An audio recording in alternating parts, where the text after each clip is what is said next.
Un chiffre qui paraît peut-être faible face aux 3,4 millions de chômeurs inscrits à Pôle emploi, mais, et c'est votre éclairage économique, Daniel Fortin, bonjour. Bonjour, Pierre. La tendance à la baisse s'accélère.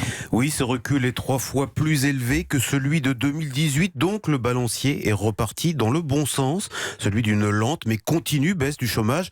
Alors on peut en effet se dire que ce n'est pas assez, et c'est vrai, mais il faut quand même souligner que ce reflux se fait malgré une croissance faible, 1,3% cette année.